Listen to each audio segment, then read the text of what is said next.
If you don't tell your mind what to think, It will think for you. or it'll think for you, and it'll usually think what others are saying about you. But if you create your own story, you won't create the story based on the stories of everybody else, because now it's your story. You get to tell how it's to be written. We're talking about mindset, which I know you're super passionate about. I know that you are someone who has dedicated your life to maintain a positive mindset, to build all the things that you're building, your life, your business, your family.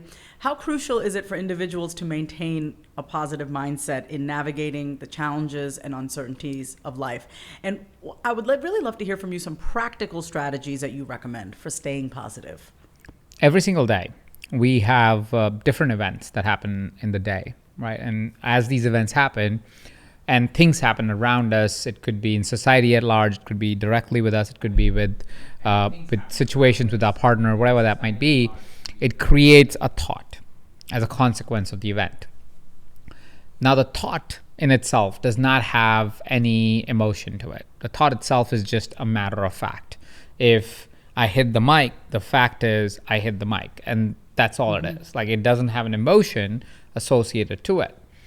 What happens is, because of our default programming, or the most accepted thinking pattern that we may have chosen until now, we would have a thinking pattern that will kick in. For example, if I hit the mic, I may have a thinking pattern that go, always when I am on podcast interviews, I get nervous, and so I start hitting the mic. I'm a terrible person to bring on podcast. That's a thinking pattern. Another thinking pattern could be, oh crap, I hit the mic. Let me just restart from the top. Right? That's another thinking pattern. Either of the thinking pattern will establish what happens next, right? So in essence, there are 2 points that you can control or not control in your life. The first point is the event itself. Now, most of the times you cannot control the event because it is happening externally to you. Some events you can control, and so you can have some sense of input or amount of input that you take from that event. But a lot of the events are not directly influenced by you or created by you, and so you can't really do anything about it. So the first question to always ask is, in a situation when I am being affected, can I control this or can I not? Right? Because if you can control it, there's no point trying to control that segment of the story or that part of the story.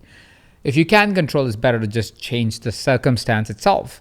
And that can happen by choosing the right kind of people to come into your life. It could be done by having the right kind of expectations with the people that are coming into life, in the sense of communicating your expectations with them in your life, and so on and so forth. Setting an environment that is always positive and affirmative to you, and so on and so forth. So say, for example, one of the things that would happen is every morning as I come to the office, I have a particular path that I take to come to the office, and usually there will be a book that I will be listening to as I come to the office. And if I listen to music, it's a very specific kind of music that I would listen to that is affirmative and positive. It sets me up by the time the 10-minute drive that I have to take, or 8-minute drive that I have to take from home to here, it sets me up in a particular way for me to already have a winning day, right? So that's me setting up my circumstance in a way that I'm set up to have a positive thought.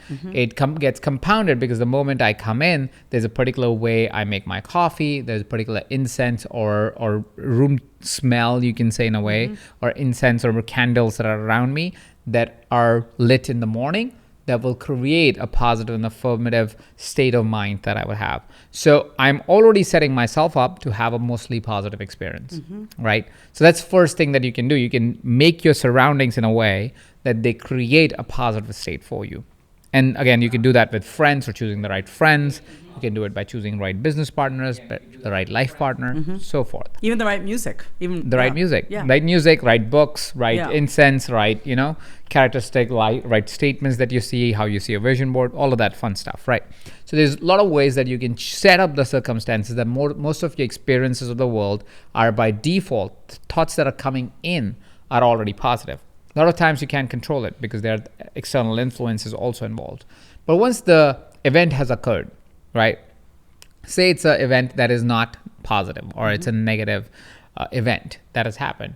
What I would do is I would let that experience come in and see what that experience feels, but I know I can't control it. But what I can do is one of 2 things.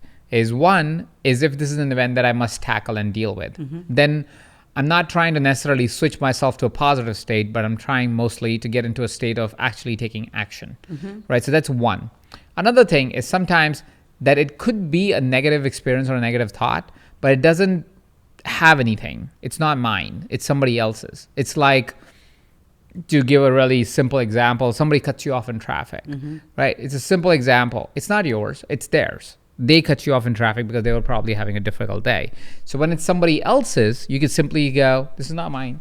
This is somebody else's. I don't need to carry this. And so you can simply focus on another thing. So you can like literally ignore what just happened. Yeah. Like somebody cut you off in traffic, you can totally ignore and say, but my car's great. Right, and done, or the weather's fine, or whatever the thing is. But you can immediately change even the topic of conversation because it's that irrelevant to your day and the worth of your day to yourself, right? But the only time when a negative event has some real consequences or should have real consequences in your mental state is when it actually affects you.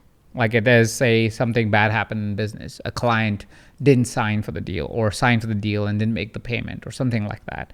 Now it's a real thing.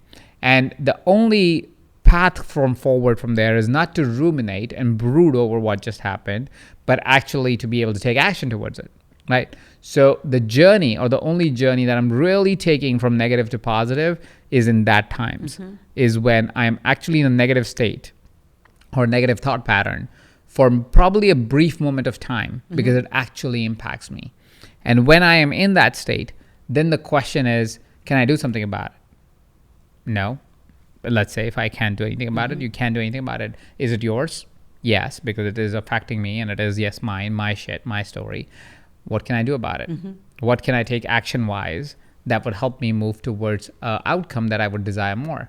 And usually within these 3-4 questions, I would get to a place of going, okay, what is the action that I can take? Because I can't really do anything for the circumstance itself. What you're really highlighting is how mindset plays such a vital role in problem solving and decision making. So how can we begin to train our minds to be open to creative solutions and opportunities rather than getting stuck in fear, resentment, negativity, like the example of someone cutting you off? It's so easy to get sucked into that and then have your whole day be ruined versus training our mind to say, oh, okay, they cut me off, on to the next, right? How do we begin to train our minds? So there are a few things that you can use to train your mind. The first thing that I find very useful is to have a very clear desire that you're moving towards.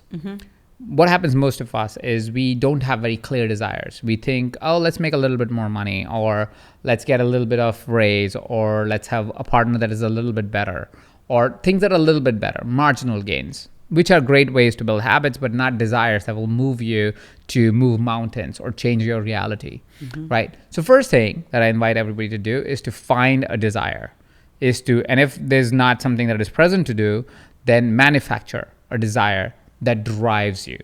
A desire is only a desire when you think about that desire, it gives you goosebumps. That's the easiest way to know that that desire is real for you. That when you think about that desire, it turns into a feeling, an experience immediately, right? When your desire is so visceral, so clear, so dominant, small events don't mean anything to you because suddenly you go, oh, that's just a day. That's just, even the whole day doesn't matter. So, a fun story.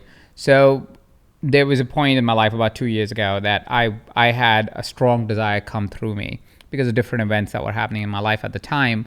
And that strong desire was that I want to become an incredibly fit person. But it wasn't just a desire that was like, oh, become a fit person, get to 10% body fat or whatever the thing was. No, the desire was something like this. And to make it, it was very visual. It's usually desires are very visual. So it was very visual to me. And it was something to this tune. One day I'm changing my clothes in my room, and my wife comes from behind and she looks at me and she goes, oh, what a sexy boy. It's a visceral image in my mind. Now I'm rushing through the story, but that's kind of how it was. It's very visceral. I go, oof. Yeah, that's what happens. Now, I'm not saying what my body fat percentage is, how I look. All of that stuff is secondary. It's the experience that I'm associating to. The experience of somebody I love looking at me and appreciating for my physical being. Not my mental being, not my spiritual being, but my physical being. That is exciting to me. That is visceral to me. That is a very clear desire for me because it is something that I want for me that much more. Now, when I have a desire that is so present, if on the journey I fall sometimes. I have bad days. I don't follow my nutrition, or I don't follow my routine of workout, or one day I've had a long day and I skip it, or whatever the thing is. It cannot bother me because my North Star is still my North Star. My desire is still my desire. My desire is to train 100,000 coaches over the entire globe to be able to go out and work with millions of people. Now that's my North Star. Does that mean that if I have a bad month or a bad week or a bad day of work, that it will take me away and put me into a negative spiral? No, because my North Star is very clear to me. I am going to train 100,000 people. For the matter, maybe even more than 100,000 people at this point, but 100,000 people is very clear to me, right? I can see it, I can visualize it, I can experience it in the moment that I mention it, right? The clearer you are about your desire, the easier it is for you to bounce back or bounce forward, because you are not chasing the day-to-day. You're chasing a 5-year or a 10-year goal or a mission. So that's one way of moving away from fear and moving towards a positive outcome in life, is to know really, really clearly as to what are you after, right? And if you don't have one, manufacture it. Like, literally, I know it's make-believe, but it is make-believe. Make-believe something that you go, that, if it happens, that will be fucking amazing. Then just make it up. Make it up and tell yourself every single day, that's what I want. So one day you actually want it, right? It will become real. And that's how anything really gets manufactured in the world, is we make believe things and then we bring it to fruition. That's what human beings have done all their life, right? Is we come up with ideas and then we make them a reality, right? So you come up with an idea and you make it a reality. So that's one way. Another way to shift your negative consciousness into a positive consciousness on a day-to-day basis, to constantly give yourself positive and affirmative statements. The more positive and affirmative statements you tell yourself about anything, like there's a technique we teach in one of our programs called Holowati. It's called the body talk.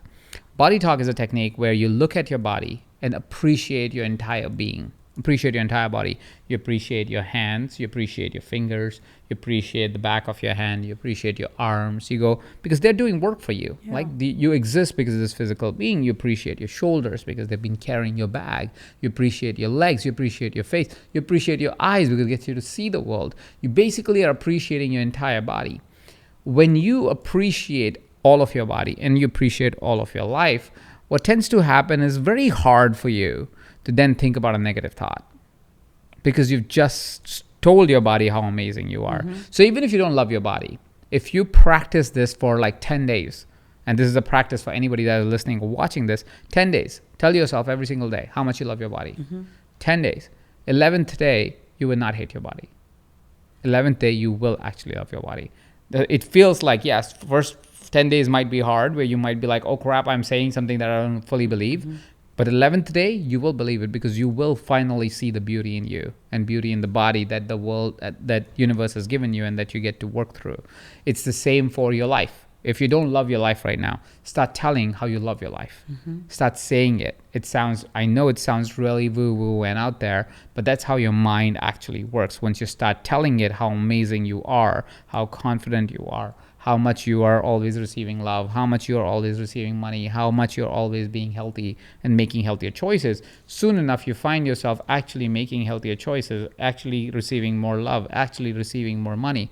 And suddenly you find that negative mindset is not really a problem. I want to just say, I know it may sound woo-woo, but it does work, because here's the thing, whatever someone has been doing up until this point probably hasn't worked. So I think what you're suggesting is, it may seem a little out there. People may think like, oh, this is woo-woo, but it really does work, because you're actually feeding yourself what you want to hear, rather than just having your mind take control. Yeah, that's true. And it's very true. If you don't tell your mind what to think, it will think for you. Or it'll think for you, and it'll usually think what others are saying about you. Yeah. Which, again, not that other people are bad, but they are projecting their insecurities on you, right? They're projecting their drama on you. They are projecting how they view the world, especially if they don't view it very well, on you. Now you've created a story because you don't have a story. Right. Wow. Right. But if you create your own story, you won't create the story based on the stories of everybody else, because now it's your story. You get to tell how it's to be written. Yes. Can you share more about how people can cultivate a resilient mindset that allows them to bounce back from failures or setbacks and persevere in the face of adversity?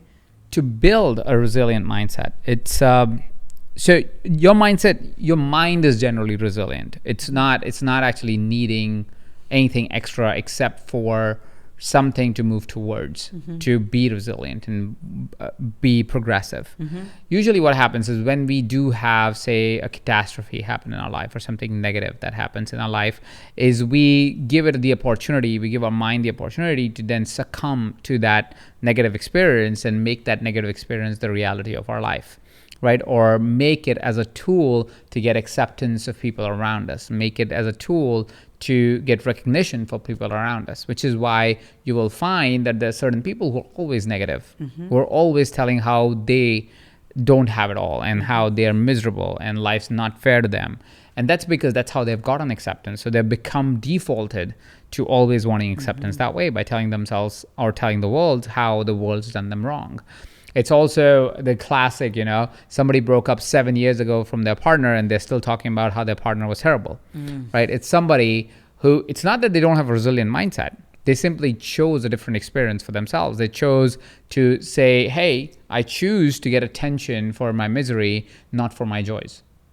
Wow. Right? Because that's the lived experience they want. And okay, good for them. But if you're somebody who's going, I don't want that experience for myself, I want to actually have a joyous experience, then know that your mind, like it's capable of creating that story of how the world is shit or that person was shit or your reality was shit, is also capable of saying, my reality is awesome, my world is awesome, I can move forward from it, right? So it's also nuanced a little bit, because let's say you were in a state of grief because you lost someone. It's a real thing. You can't bounce back just by simply saying, oh, the person's not dead, the person's not dead, that's not how it happens, right? It's a fact of life. If somebody passed, right? So you're in real grief. But then you need to nuance it by saying, okay, what is grief? What am I understanding of grief? What is my way to grieve, right? Because what you will find is once you start asking these questions, you will realize, oh, grief is mostly unprocessed love or unshared love in a way. Like you loved someone, but you couldn't tell them how much you love them, because it's really not possible. Even if you knew somebody was going, you love, especially somebody that's dear to you, so much more than you can ever have words for. So there will be a lot of unprocessed, uncommunicated love, things that will come to you because you're like, oh, that memory, I could have lived that memory more, right? And because of that, you're experiencing grief. Nothing wrong with that. But once you understand, oh, that's all grief is, it's unprocessed love, you become more accepting of it. You don't beat yourself down for it. You don't go, why am I still crying? No, because you missed this is unprocessed love. It's coming out of you. It's fine. It's totally okay. Once you realize that, now it's easier for you to bounce back, because now you go, I understand grief, right? It's the same way if, let's say, there was somebody who did hurt you in the past. Once you understand, well, the reason why somebody hurt me is probably because they were hurt, right? Or reason why somebody was hurting me or did hurt me was because maybe there was some personal responsibility I had to take in that relationship that I didn't. Whatever that answer is, if you discover it, it becomes easier for you to go, oh, now I understand it. Once you understand it, you can work through it. You can go on the other side. Your mind is capable to bounce back really fast once it understands it.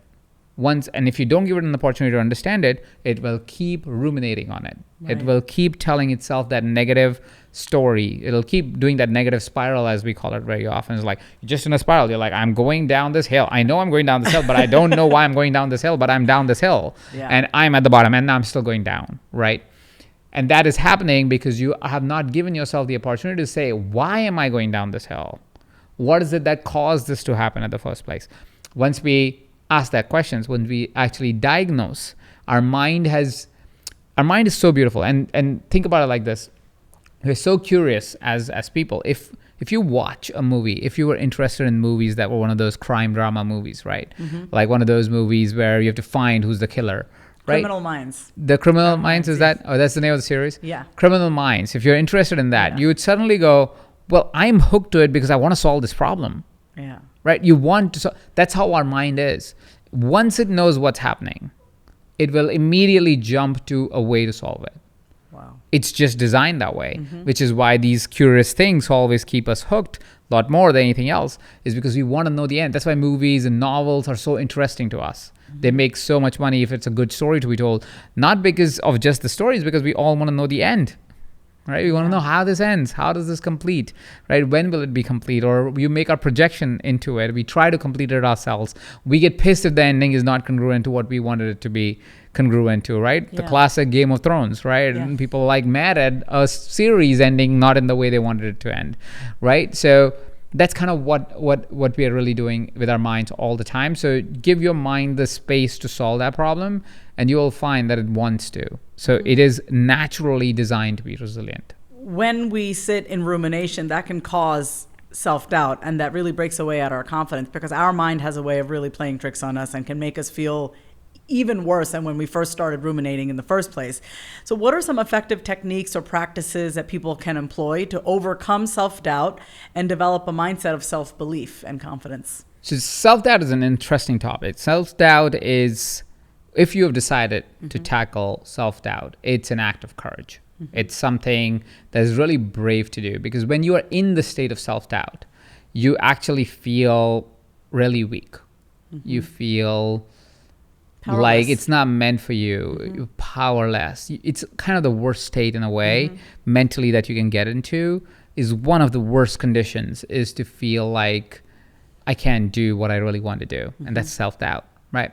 So it's an act of courage, first of all, if you're connecting to that part of you saying, you know what, I know I'm in self-doubt, but I want to do something about it. That's really brave. It's really hard to do. So firstly, once you've done that, the thing again is to understand where you are and accept for where you are, right? So accept that you are in self-doubt. It's the amazing first step, is to simply go, okay, fine, I'm doubting myself. I'm in this place again, right? Because it's probably not the first time you're here. Right? I'm in this place again. I'm doubting my capabilities. I'm doubting myself. I don't have the faith that I need to have with myself. Once you accept it, it's easier for you to do the next step. The next step is to actually ask, how did I get to this place? Now, most of the time you have created self-doubt. It didn't start as a self-doubt. It started as an ambition, and then you created self-doubt, right? And you created the fear around it. And here is how it usually happens. You had a dream or a goal, right? And you wrote down the goal. Then you wrote down the steps of the goal. And then based on the steps of the goal, you wrote sub-steps of that goal. And because of all those sub-steps and steps, now you're overwhelmed with the number of steps that need to happen because of the goal that you need to achieve. And now you're equating all of your life to those sub-steps, some of which you don't know, you've never done before. And now you go, oh, I don't think I can do this. Right.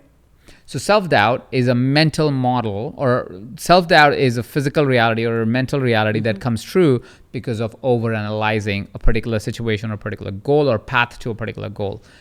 If you have achieved goal ever in your life, you would realize that most of the ways you actually achieve your goal had a stark difference to how you thought you will achieve the goal. Right. Right? The path is never what you think the path's going to be. It's usually some version of that path.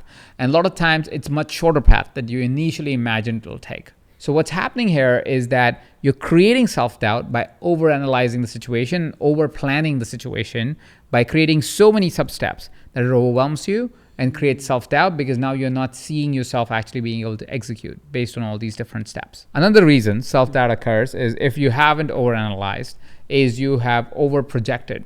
By over-projecting, it means you have assumed that the world is, you are the center of the stage, you're on stage and the world's watching you. And here's the thing, and my students in one of my programs kind of joke about it because I say it so many times, is no one cares. Yeah. No one cares, no one gives a shit. And people go, Ajit, you say this so many times, there should probably be a motto that you have on a t-shirt, no one cares. And the reason for saying that is actually because nobody really cares. Nobody actually cares about if you did what you said you're going to do or not did what you said you're going to do. They only care if it's in context to them. Because like you are thinking that everybody's watching you, everybody's thinking that everybody's watching you. Yeah. And even if they're commenting, they're not commenting because they are commenting about you. They're commenting because they're seeing a gap in themselves and they're commenting about themselves, but you're just a place or a person that they're projecting on. Yeah. right? So when we think about those comments that come in our comment section, or people saying stuff to us or whatever, it's never about us. If you really think about it, it's never about it. It's about them, the person who's actually experiencing it for themselves. They just project on you. There's a celebrity who said this, and I love this. I don't remember which was a celebrity, but there was a celebrity who was talking about comments in their section. Because celebrities got a lot of hate comments, right? So the person was saying, if you have a problem with me, text me. If you don't have my phone number, you probably don't know me enough, and so you shouldn't have a problem with me. Right? So and that's true for life. It's like if the person doesn't even know you and they're projecting on you, it doesn't matter because they don't even know you, right? So if there is that circumstance, for a moment you think, oh, somebody cares. Like either that person really cares, and then let's get that feedback, because that's actually, they're never going to tell you that you're shit. They're usually going to tell you, hey, here's how we can do this better, right? Because they care about you. Mm-hmm. But if they don't care about you, then they shouldn't even comment anything theoretically, because they don't know enough about you, right? So it's kind of very interesting and a very easy way to kind of go, okay, nobody really cares. Nobody's really watching me. Nobody actually wonders if I am being able to fulfill what I said that I'm going to do. Yeah. So you don't have to doubt yourself. You don't have to over understand your plan. You don't have to make it perfect. You just have to get it done for you to be able to move to the next stage to see what actually is in store for you. I think also that when we're trying to overcome this self-doubt and what other people think of us, we don't realize that taking the action oftentimes is the thing to help us develop that confidence, right? So how important is it, in your opinion, to continuously be learning and growing for our own personal development? And what steps can individuals take to foster a mindset of ongoing growth and improvement? So continuous growth and development is the essence of realizing human potential. Mm-hmm. There is, if you aspire, or if you look up to any person that you think is a phenomenal human being, you would find that they are in a state of constant growth. They are different every 6 months or so, or every 4 months or so. Every year, definitely. They have new set of beliefs, they have new set of ideas, they have new way of operating. If you're aspiring to be someone, or like whoever, not for their things, but for who they are, you'll find they're constantly evolving. They're constantly growing. It doesn't mean that they have a reading routine. They can. It's highly likely that they have a reading routine and they read a lot, but they may have an environment, a community of very strong individuals that educate them all the time. They may have close knit of friends or masterminds that they're part of. They may be doing programs or seminars or peak experiences. They may be reading books. They may be listening to books. Mm-hmm. They may be doing something that is constantly giving them a new way to look at themselves and a new way to look at the world, because that is the only way that you actually create a new reality. Previously in our conversation, we were talking about how day to day you will have events. Moment to moment you have events in your life. The saving grace, or one of the greatest ways to stay in a positive state always, is to always be learning. Because when you're learning something, you can't be negative. Wow. Because if you're listening to a book, it's always affirmative. It's not a negative. I mean, unless you've found a book that is negative. Yeah. Don't listen to depressing psychology, of course. Yeah. If you do that, then of course, like I think there are some psychologists and philosophers who are like really depressing. Yeah. If you're listening to them, sure, you can listen to them and you can philosophically feel like a genius, but you'll only feel depressed about society. So what's the point, right? Yeah. You'll only feel depressed about humanity. You'll think everybody's evil. Mm-hmm. There's no point doing that to yourself. It doesn't help you in any way except for giving you good talking points and feeling like a great human being by shitting on people.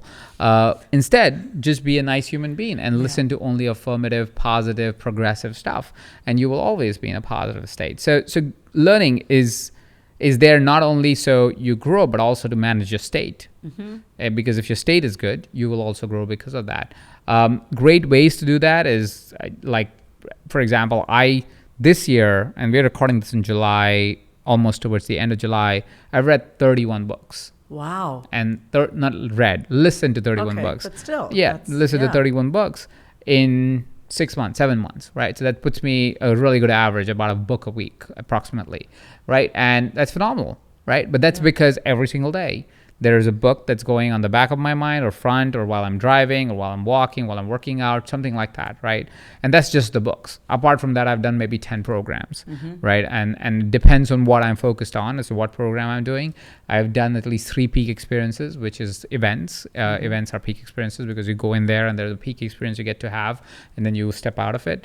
So I attended 3 peak experiences in the first 6 months of my life of this year. And so that's kind of how you design your life around growth. Life should be designed around growth because everything else falls in place when your growth is in place. I would love to hear, in your experience, what are some of the common mindset traps or limiting beliefs that you've seen people tend to fall into, like the most common, and how can they overcome these to unlock their full potential and lead more fulfilling lives? So common mindset traps that you've...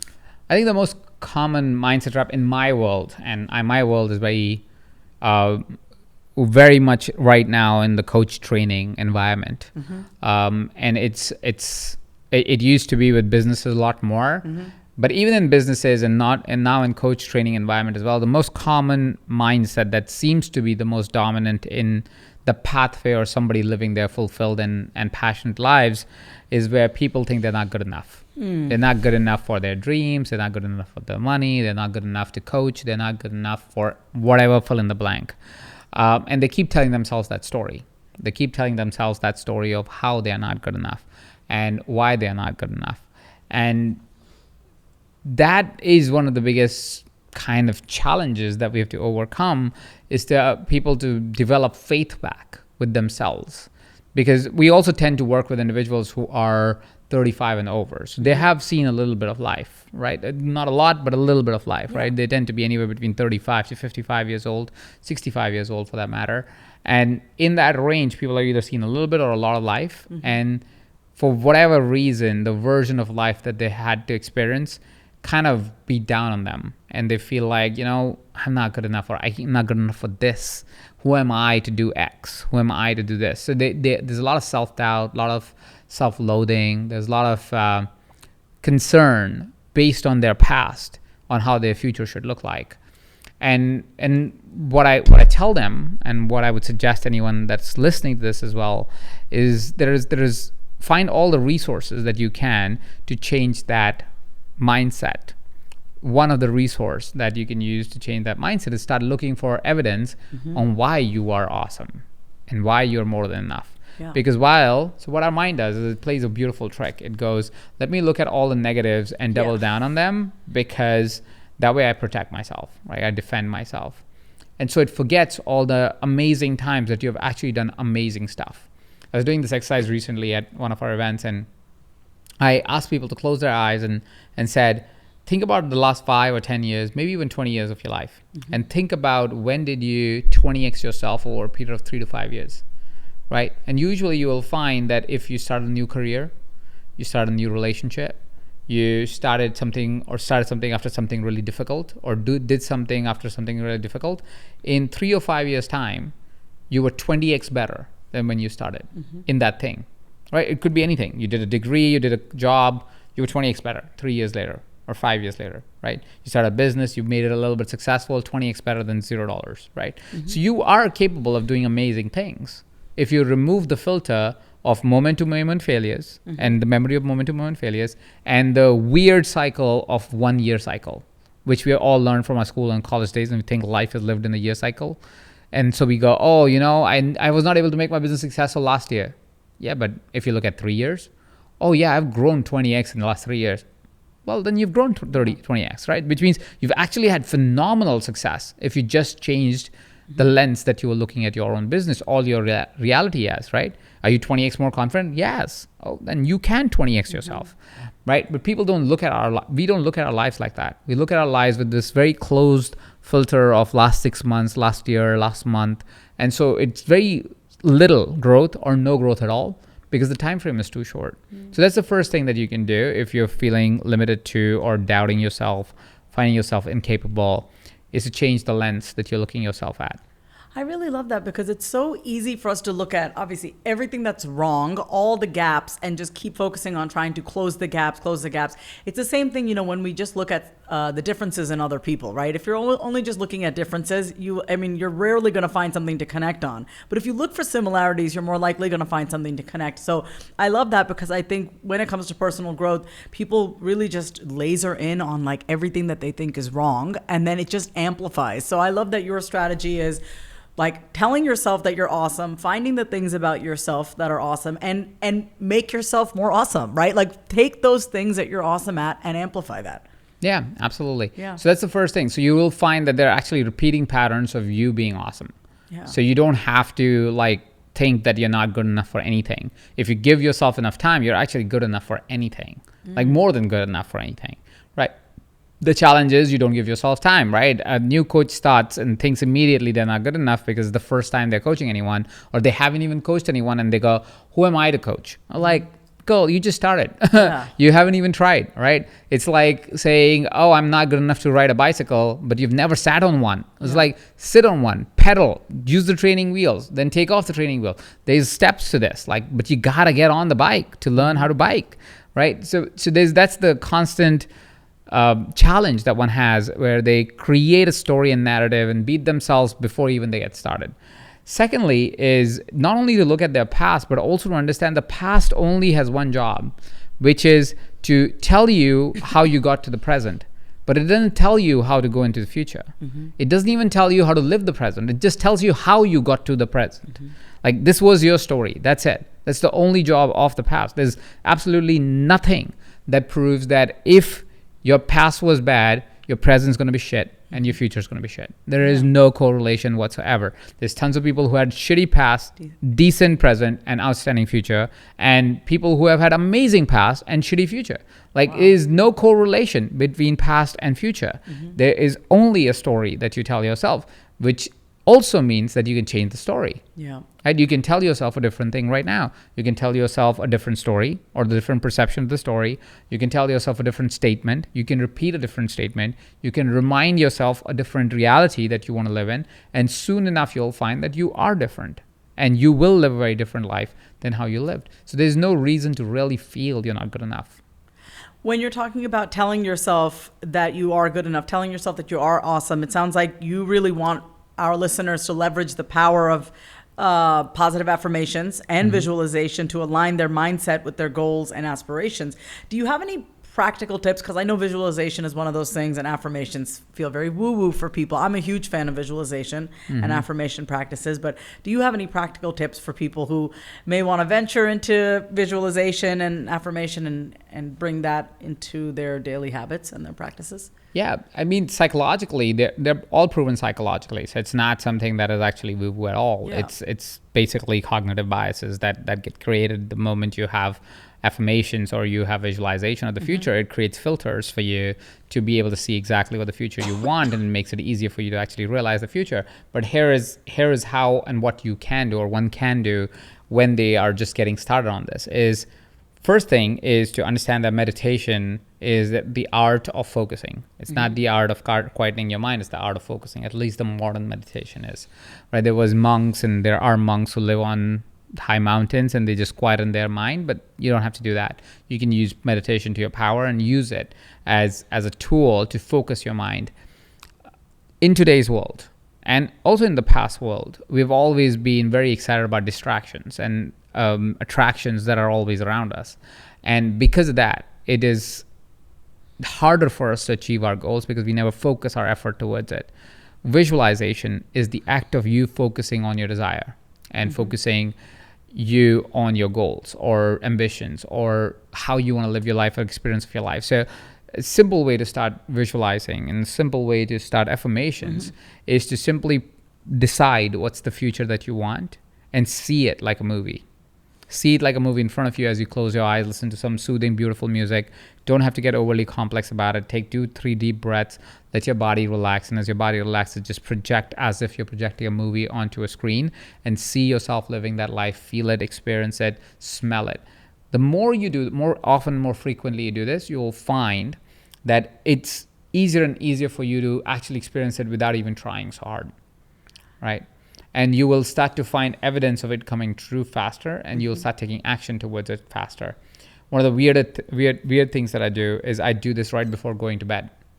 So right before I go to sleep, about for 5 minutes, all I would do is I'll close my eyes. I will see whatever, and I have several desires that I'm working on in any given time, or what I'm projecting into my future, creating into my future at any given time. I would actually see myself in one of those desires being fulfilled, like as if a movie is playing, and I would doze off to it. What I found is when I do that, my dreams that I do remember are all around that desire, right? So it's a very fun, simple technique to use that you can do, because anyways you're going to go to bed, and you're going to go to bed with honestly random thoughts. That's Right. usually, or whatever is the last thing you watched, right? Instead of that completely useless thing, do a useful thing. Turn off your screens a little bit earlier so you don't have the memory of all that stuff right present in your mind. And as you close your eyes, instead of thinking whatever random thought you're going to think about exactly what you want to think about, which is the dream that you want to realize. Once you do that, you will find that your dreams become more congruent to what you desire, and you now have even more motivation when you wake up, because you literally dreamt about your dream coming true. I can actually attest to that. So last night, actually, at around 8 o'clock, I was listening to like a manifest your partner subliminal meditation. I haven't listened to anything related to romance and partnership in a while. I go, let me just give this a shot. And so I'm listening to this woman, and she said, I want you to visualize you in the relationship. I want you to feel the feeling. I have never done this around partners. I haven't done this in years, probably, since I've been divorced, almost 10 years. But yesterday, I was so intentional about it, and I felt it, and I could see it, and I just dozed off to bed. And then I woke up today, and I felt different. I felt like something in me opened up. You know what I mean? Like it almost felt like, oh, this can be real. This is not just a thought. Like I actually started to feel it. So I'm going to do it every night. Absolutely. I'm going to do the same meditation every single night. And this is just one of the things that I've used for myself. I'm curious to know any examples of mindset shifts or reframing techniques that have made a significant impact on your own life or the lives of those that you've worked with. So, I mean, shifting mindset is one of those powerful things that everybody should do. But I want to go tangentially towards when you cannot actually shake it, because that's what happens sometimes. Yeah. Is that you're in a negative state and you cannot shake it, and you cannot let go of it. And so I want to give you two ideas there. Idea number one is to think about something completely different. Yeah. Right? Just in a different frame altogether, right? So what happens with that is the hold of the negative thought loosens when you are thinking about something completely different. So for example, and it could be something that gives you tremendous joy, and it's okay for the time being if that needs to happen. So say, for example, something in business is really troubling you, right? Think about your favorite food and go out and go have your favorite food if you need to have it, right? Or think about your favorite workout or favorite place to walk, and then go out and start walking in that place. What you'll find is that this thought starts to loosen its hold on you, because it's fighting with something that's so joyous for you that it shifts you almost instantly, right? If not instantly, in a matter of minutes, because you can't have this and this at the same time, because the association is too much, is nothing correlatable. So it's a disassociation model or method where you simply just create a contrary, more powerful or equally powerful emotion to fight with this emotion, so you can let go of the hold of this negative emotion. Another way is hypnotherapy, which is a whole different thing. We're not going to get into it, but you could use hypnotherapy to actually remove this negative experience completely and associate it with something more positive, and that's another way of doing it. Another way to shift your mindset would be question this mindset, right? So first question is to ask, is this that I can control? Right. Simple. It's a stoic question to ask. Can I control this situation? Can I control this experience that is happening for me? If the answer is no, then if the answer is yes, go do something about it. That's the first thing. If the answer is no, then you go to the next question. You go, okay, if I can't do anything about it, is this really mine? And that is more a question to understand if this emotion is for you or it's for somebody else. Right. And you ask that question, you try to diagnose, okay, if this is for you or this is somebody else's. If it's not yours, you can let it go because it's not yours, it's somebody else's. But if it's yours, you can own it. You can go, okay, this I own then. This emotion, this experience, I can own it, right? So if you can't do anything about it and you own the emotion, the final question that I would encourage you to ask yourself is, so if this is mine and if I own it, what is it that I can do to release myself or release myself or my emotions from this situation? Yeah. Right? So what it does is it takes that arbitrary negative emotional experience and turns it into an action. And the reason why you want to turn it into an action is because if you let the emotion or that thought ruminate, it will become bigger. And once it becomes bigger, it's harder and harder to let go. It's like, if there is a conflict you have with a business partner or a life partner or a friend, and you, instead of discussing with them, you let it ruminate, it becomes so much bigger that it's very hard to resolve, right? Because you can't let it go then. So it's almost as quickly as you identify that this is taking a toll on me, it's a good idea to ask these 3 questions. And the faster you get to what actions can I take, the faster and easier it will be to let go of the hold of that negative thought. I'm actually also a huge fan of changing your vibrational state. So if I'm upset about something and I'm starting to ruminate, I'm also very much a ruminator. I'll notice that I'm ruminating and I'm like, you know what? I'm going to go do something that I know will always make me happy. I'll go cuddle with my dog. She's the sweetest thing. I'll go and I will intentionally just go be with her, love on her, and then I'll go back to the thing that I was ruminating, and it doesn't feel as terrible and heavy, right? Because I've just like received love and given love to my cute little dog, and then you come back to the situation. So it's just kind of revisiting the situation or that thought with a fresh pair of eyes. Absolutely. That's a great way. And you can also try to ruminate while cuddling your dog. Ooh. And it will actually, you won't ruminate a lot. Yeah. It will just simply take its hold because there's so much love or abundance of love around you that thought is so irrelevant then. Yeah.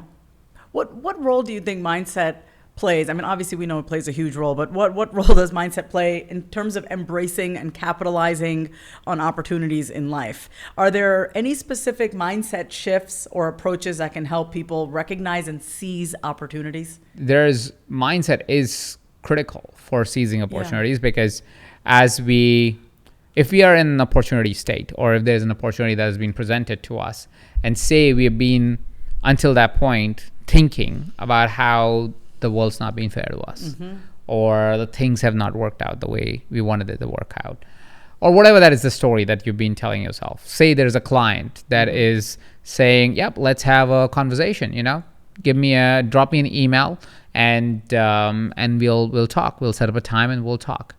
Now let's take 2 examples. There's coach 1, coach 2. Coach 1 is going, this is bullshit. I've had a person that asked me to email them, and then I emailed them and they never replied, and I don't know. I don't know if I should be reaching out. This is probably a scam. Right? That's coach 1, right? Mindset, I've done this before, it doesn't work. Oh yeah.